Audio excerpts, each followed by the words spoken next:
एक समय था जब भारत और नेपाल के बीच रोटी बेटी के रिश्तों की दुहाई दी जाती थी।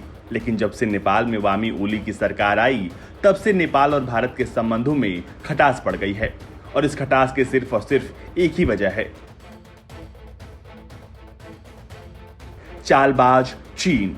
लेकिन इस बीच खबर आ रही है कि भारत के खिलाफ लगातार बयानबाजी कर रहे प्रधानमंत्री केपी शर्मा ओली अपनी ही पार्टी में घिरने के बाद सरकार बचाने की हर जुगाड़ कर रहे हैं। और इसके लिए एक बार फिर उन्होंने नेपाल कम्युनिस्ट पार्टी की स्टैंडिंग कमेटी की बैठक को एक सप्ताह के लिए टाल दिया है।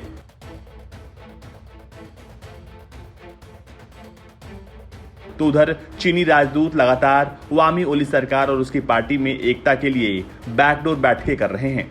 यानी कि भारत के दशकों पुरानी मित्रता तोड़कर चीन के भड़कावे में आकर भारत के खिलाफ मोर्चा खोलने वाले वामी ओली का नुकसान पूरा ही होना था, जो होना शुरू हो गया है। किसी भी दिन केपी ओली की कुर्सी जा सकती है। सूत्रों के मुताबिक चीन की हाथ की कठपुतली बने ओली अपनी सरकार बचाने के लिए हर विकल्प को टटोल रहे हैं और इसके लिए वो समय बिता रहे हैं।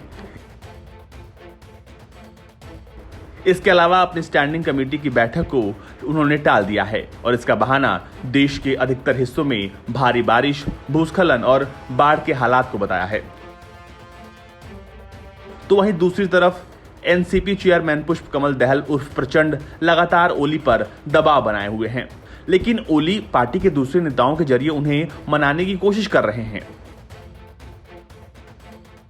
नेपाल की ओली सरकार आंखें मूंद कर चीन के घुसावे में आकर हिंदुस्तान से दोस्ती बिगाड़ रहा है, जिसका खामियाजा उसे आने वाले वक्त में भुगतना पड़ सकता है। क्योंकि वामी ओली सरकार ने नेपाल में भारतीय चैनलों पर भी रोक लगा दी है। ओली सरकार ने परोक्ष रूप से भारत सरकार पर उनके खिलाफ वीडियो क्लिप तैयार कराने का आरोप लगाया है और इसके विरोध में भारतीय चैनलों को बैन कर दिया है। तो वहीं चीनी राजदूत हाउ यांकी लगातार नेपाली राजनीतिक वर्ग में सक्रियता बनाए हुए हैं। राजदूत प्रचंड से भी बात करके ओली की राह आसान करना चाहती थीं, लेकिन अभी उनको कामयाबी नहीं मिली। प्रचंड ने चीनी राजदूत से मुलाकात कर ली, लेकिन वो ओली के इस्तीफे पर अड़े हुए हैं। फिलहाल चीन इन दिनों नेपाल को उकसा रहा है, वहां भारत के खिलाफ माहौल बनाने की कोशिश कर रहा है। और ये सब जानते हैं कि नेपाल की वामी ओली सरकार चीन के इशारे पर चल रही है, जिसकी वजह से भारत नेपाल के रिश्तों में तनाव आ गया है। और यही वजह है कि नेपाल के लोग खुद अपनी सरकार के रवैये से खुश नहीं हैं और वो भारत के साथ दोस्ती चाहते हैं। ब्यूरो रिपोर्ट, भारत तक।